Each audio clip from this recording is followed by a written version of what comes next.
Mis padres boicotearon mi boda por la luna de miel de mi hermana y terminaron arruinados. Cuando pienso en todo lo que pasó con mi familia en torno a mi boda, todavía me cuesta creerlo.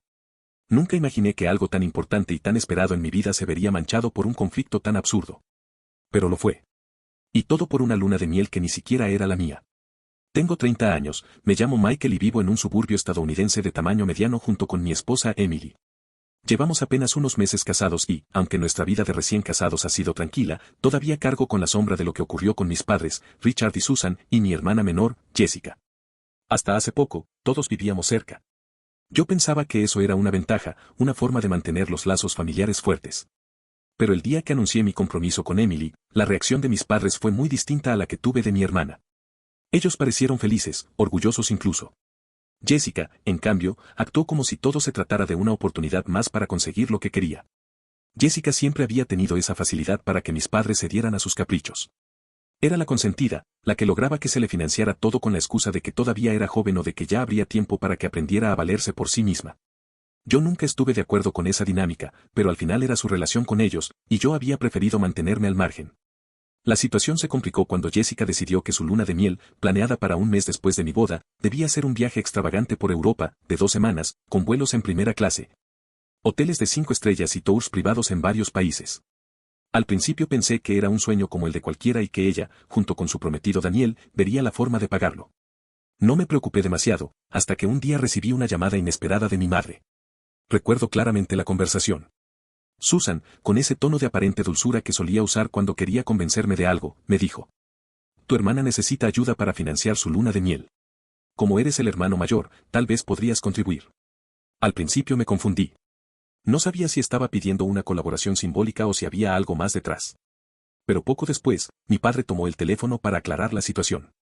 Richard fue directo, habían decidido que yo debía pagar toda la luna de miel de Jessica. Tienes un buen trabajo, me dijo, como si fuera un argumento irrefutable. Además, nosotros ya contribuimos para tu boda. Es hora de que devuelvas el favor. Casi dejo caer el teléfono. Sí, era cierto que me habían ayudado con algunos gastos de mi boda, pero nada que se acercara a los miles y miles de dólares que costaría un viaje de ese nivel. Y, lo más importante, era mi boda, mi día. ¿Cómo podían compararlo con una luna de miel que ni siquiera me correspondía? Intenté mantener la calma y les pregunté por qué no podían Jessica y Daniel cubrir su propio viaje. No eran adolescentes, ambos tenían trabajos y responsabilidades. Mi madre respondió con un tono cortante, como si la sola pregunta la ofendiera. Somos demasiado viejos para seguir pagando todo. Tú eres el que tiene estabilidad y ahorros. Sé un buen hermano. Sentí un ardor en el pecho. Era como si toda mi vida hubieran encontrado la forma de justificar las exigencias de Jessica y ahora pretendían trasladarlas directamente a mí. Traté de explicar que Emily y yo teníamos nuestros propios planes, queríamos ahorrar para comprar una casa, quizá formar una familia. No tenía sentido vaciar nuestros ahorros para financiar las fantasías de lujo de mi hermana. Pero Richard insistió. Según él, mi deber era mantener la paz en la familia. Me negué. Firme, sin rodeos, dije. No puedo hacerlo. Esa simple negativa desató una tormenta. Susan me llamó egoísta. Richard me advirtió que si no ayudaba a Jessica, boicotearían mi boda. ¿Y Jessica? Jessica me empezó a bombardear con mensajes de texto, enviándome fotos de complejos turísticos europeos, cruceros de lujo, itinerarios carísimos. Todo con notas como: este se ve perfecto, son solo 5,000 la noche. Agrégalo al itinerario. Le respondí con claridad. No voy a pagar tu luna de miel. Ella ni se inmutó. Me llamó tacaño, me comparó con los novios de sus amigas, todo según ella con lunas de miel de cuento de hadas, y me dijo que se merecía lo mismo. Fue entonces cuando comprendí que la situación estaba a punto de salirse de control. La tensión llegó a su punto máximo apenas una semana antes de la boda. Yo todavía esperaba que mis padres recapacitaran, que se dieran cuenta de lo ridículo de su postura. Pero no fue así. Una mañana, mientras me preparaba para ir al trabajo, recibí un correo electrónico de mi padre. El asunto decía: nuestra decisión final.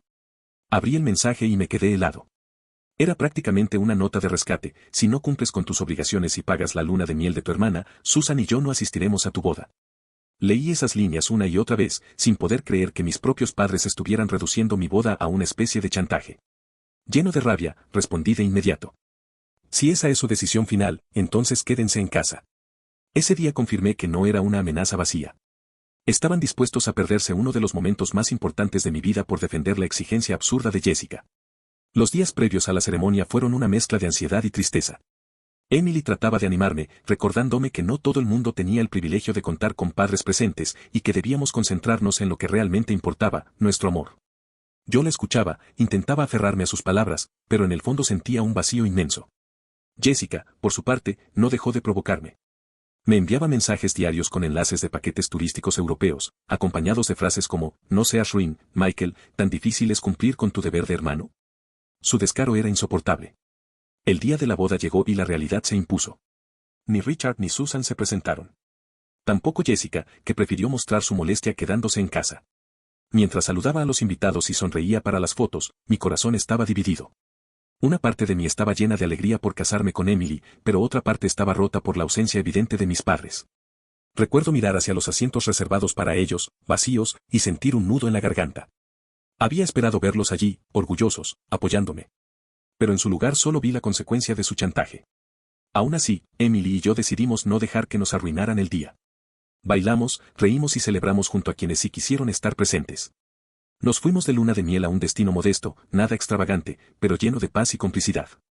Y aunque disfruté de esos días con mi esposa, en el fondo me acompañaba una punzada de dolor, mis padres me habían traicionado en el momento en que más necesitaba su apoyo. Al volver, supe que Jessica había tenido su boda un mes después. Ni Emily ni yo asistimos. No hubo peleas directas, solo un silencio pesado, una distancia que hablaba por sí sola.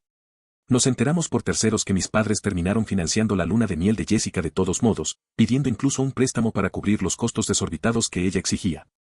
Los comentarios que escuché eran casi surrealistas. Richard y Susan habían pensado que los gastos serían manejables, pero se encontraron con facturas astronómicas por vuelos en primera clase. Cenas gourmet y hoteles de lujo en varias ciudades europeas. Jessica, en cambio, parecía vivir en un cuento de hadas, publicando fotos sonrientes en redes sociales, como si nada estuviera pasando. Yo observaba todo desde la distancia, con una mezcla de rabia y una amarga sensación de justicia. Era como si, por fin, mis padres empezaran a pagar el precio de haber criado a Jessica creyendo que todo le pertenecía. Pasaron 3 meses sin contacto. 3 meses en los que Emily y yo aprendimos a vivir en paz, evitando cualquier mención de mi familia. Era más fácil así, cerrar esa puerta y concentrarnos en construir nuestro propio hogar. Pero la ausencia pesaba. Había noches en las que, aunque no lo dijera en voz alta, me dolía pensar que mis propios padres habían decidido perderse mi boda por un capricho de Jessica. Una noche, mientras cenábamos, mi teléfono sonó. El número en la pantalla me resultaba demasiado familiar, era el de mi madre. Instintivamente lo dejé sonar, convencido de que nada bueno saldría de responder. Emily me miró y, con calma, me dijo: tal vez deberías contestar. Podría ser importante. Respiré hondo y atendí. Del otro lado escuché la voz temblorosa de Susan. Michael, cometimos un gran error, por favor, ¿podemos hablar? Me quedé en silencio, esperando. Ella continuó, casi atropellándose con sus palabras. Me explicó que, después de pagar la luna de miel de Jessica, se habían dado cuenta de lo injusto y absurdo que había sido pedirme que yo lo hiciera. Habían caído en una deuda que los obligaba a recortar gastos, y ahora sentían en carne propia lo que significaba complacer los caprichos de mi hermana. Mi madre lloraba mientras admitía que jamás debieron faltar a mi boda. Dijo que habían actuado con el corazón cegado por la lealtad hacia Jessica, que ahora comprendían lo cruel que había sido dejarme de lado. Escuché en silencio, hasta que le hice una sola pregunta. ¿Y Jessica? ¿Ella piensa lo mismo? Hubo una pausa incómoda. Luego, Susan suspiró. Ella todavía cree que era tu deber pagar. Se molestó porque incluso te pedimos disculpas. No me sorprendió. Jessica había vivido siempre bajo la idea de que el mundo debía girar a su alrededor. En ese momento, Richard tomó el teléfono. Su tono, a diferencia del habitual, sonaba débil, casi derrotado. Dijo: sé que actuamos mal. Dejamos que el orgullo nos dominara y nos perdimos un momento que jamás volverá. No pasa un día en que no me arrepienta. Escuchar esas palabras removió en mí un torbellino de emociones. Parte de mí quería aferrarse al enojo, recordar el vacío de aquellos asientos vacíos en mi boda. Pero otra parte, más vulnerable, sentía un rayo de esperanza. Extrañaba tener padres con quienes compartir mi vida. Aún así, no estaba listo para ceder sin más. Emily me tomó de la mano mientras me observaba con cautela, como si me recordara que debía cuidar mis límites. Después de pensarlo un momento, acepté reunirme con ellos, pero dejando claro que las cosas no podían volver a ser como antes de la noche a la mañana. Ese fin de semana nos encontramos en un café pequeño y discreto. Verlos me impactó. Susan tenía los ojos hinchados de tanto llorar y Richard parecía encorvado, como si llevara un peso invisible sobre sus hombros. Hubo un inicio incómodo, un par de frases triviales, y luego, finalmente, la verdad salió. Te traicionamos, dijo Richard, con la voz quebrada. Fue imperdonable. Susan, entre lágrimas, me tomó la mano y susurró. Dejamos que el capricho de tu hermana nos cegara. No tenemos excusa. Escuchar esas palabras fue extraño. Por un lado, sentí una especie de justicia, al menos reconocían lo que habían hecho. Pero al mismo tiempo me dolía saber que había hecho falta una pérdida económica y una deuda para que finalmente abrieran los ojos. Salí de esa reunión con emociones mezcladas, alivio porque mis padres mostraban un arrepentimiento real, pero también cautela, porque sabía que el verdadero reto sería comprobar si habían aprendido de verdad la lección. Después de aquel encuentro en el café, mis padres empezaron a dar pequeños pasos para reparar la relación. Me llamaban con más frecuencia, enviaban mensajes preguntando por Emily y por mí, incluso se disculpaban de nuevo sin que yo lo pidiera. Era extraño verlos tan vulnerables después de tantos años de intransigencia. Un día, Richard me llamó aparte y me dijo que querían organizar una reunión familiar tardía, algo simbólico para honrar nuestro matrimonio, como una forma de rectificar no haber estado en nuestra boda. Dudé. No quería otro fiasco lleno de tensiones. Pero insistió con una voz que rara vez le había escuchado. Queremos demostrar que respetamos tu unión con Emily. Puede ser pequeño, discreto, pero queremos hacerlo bien. Emily y yo lo hablamos durante días. Yo sentía el impulso de darles una oportunidad, pero ella me recordaba que había que poner límites claros. Finalmente aceptamos, con una condición: Jessica no podía estar involucrada. No queríamos que su resentimiento arruinara lo poco que habíamos reconstruido. Mis padres aceptaron, aunque no con mucho entusiasmo. Y como era de esperarse, Jessica pronto se enteró. Su reacción fue inmediata: llamadas, mensajes, correos, todo lleno de reproches. ¿Así que ahora me excluyen?, me gritó por teléfono. Primero me dejas a mí con toda la carga de la luna de miel y ahora me conviertes en la villana con mamá y papá. Eres un hipócrita. Su tono destilaba veneno. Me acusó de haber manipulado a mis padres para que se pusieran de mi lado, me llamó egoísta y hasta insinuó que yo había arruinado a la familia. Terminé colgando antes de que la conversación escalara aún más. Cuando le conté a Susan lo que había pasado, suspiró cansada. Está fuera de control, me dijo. Desde que volvió de Europa, solo pide más y más. Primero fue el viaje, luego un apartamento más grande, después otro viaje. No tiene límites. Richard, por su parte, me confesó que habían llegado a su límite. Jessica había empezado a lanzar acusaciones dentro de la casa, alegando que ahora nosotros éramos los favoritos. Fue entonces cuando, por primera vez en años, mis padres le dijeron que ya no iban a seguir financiando sus caprichos. La reacción de Jessica fue explosiva. Los insultó, los llamó ingratos y salió de la casa furiosa. Según me dijo mi madre, ese día entendieron finalmente lo profundo que era el sentido de derecho que ellos mismos habían alimentado durante tanto tiempo. Llegó el día de la reunión. Susan preparó un almuerzo sencillo, nada lujoso, y Richard levantó un brindis corto pero honesto, reconociendo entre lágrimas que habían cometido un error imperdonable. Emily y yo nos mantuvimos cautelosos, pero al verlos tan vulnerables, tan dispuestos a admitir su culpa, algo en mí se aflojó. Pasamos la tarde hablando, poniéndonos al día, y aunque el fantasma de la boda todavía flotaba en el ambiente, se sintió como un inicio, un paso hacia algo más sano. Esa noche, cuando nos despedimos, Richard me dijo: por ahora no queremos contacto con Jessica. Al menos hasta que entienda lo que ha hecho. Yo asentí en silencio, consciente de que era la primera vez que veía a mis padres ponerle un límite real a mi hermana. Las semanas siguientes fueron una mezcla de calma y tensión latente. Mis padres y yo hablábamos con más frecuencia, incluso compartíamos cenas sencillas en casa de Emily y Nia. Poco a poco empezaba a sentir que el vínculo perdido podía reconstruirse, aunque no sin cicatrices. Jessica, en cambio, parecía empeñada en incendiar lo que quedaba de relación. Se enteró de que mis padres y yo nos estábamos viendo y me bombardeó con mensajes llenos de reproches. Decía que yo los estaba robando de ella, que era un manipulador, que ahora se habían puesto de mi lado porque les convenía. Era casi grotesco. Un día apareció sin previo aviso en la casa de Richard y Susan. Según me contaron después, llegó gritando, acusándolos de hacerle la vida miserable. Quería que siguieran pagando sus gastos, incluyendo facturas de tarjeta de crédito con cargos de la misma luna de miel que ya habían financiado. Susan trató de mantener la calma, pero fue clara. Jessica, ya basta. Tuviste tu oportunidad, la desperdiciaste, y ahora es momento de que te hagas responsable. Jessica no lo soportó. Los insultó, lanzó amenazas absurdas sobre demandarlos por abandono y luego me nombró directamente a mí.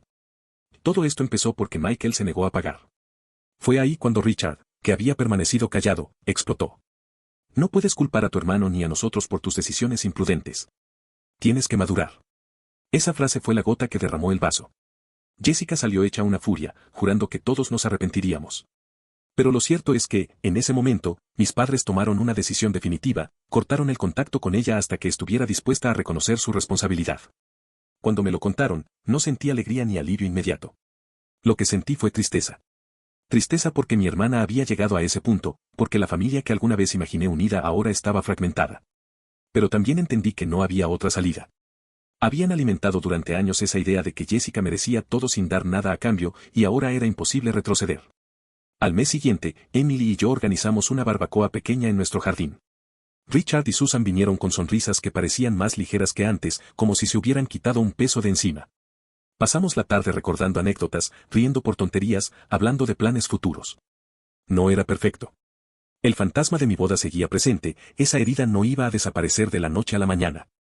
Pero verlos hacer un esfuerzo real por enmendar, por valorar lo que habían perdido, me dio un poco de paz. Jessica, por lo que escuchábamos, seguía aislándose. Intentó poner a otros familiares en nuestra contra, inventando historias de traición, pero pocos le creyeron. Algunos incluso se cansaron de sus exigencias, igual que mis padres. Era como si finalmente todo el mundo viera lo que yo había visto desde hacía años, una mujer incapaz de reconocer límites. Hoy, meses después, sigo siendo cauto. Sé que mis padres aprendieron a la fuerza, que su arrepentimiento nació también del golpe económico que les dio complacer a Jessica. Pero al menos lo aprendieron. Y aunque la herida de aquel día en que no estuvieron en mi boda nunca desaparecerá del todo, sé que ahora ponen un esfuerzo real por ser parte de mi vida y de la de Emily. Por primera vez en mucho tiempo, siento que la balanza se inclinó hacia la verdad. Mis padres dejaron de alimentar la fantasía de Jessica y yo recuperé algo de lo que creí perdido, la esperanza de tener una familia que me respalde, aunque sea después de tanto dolor. No olvides dejar tu opinión en los comentarios, dejar tu like y compartir este video.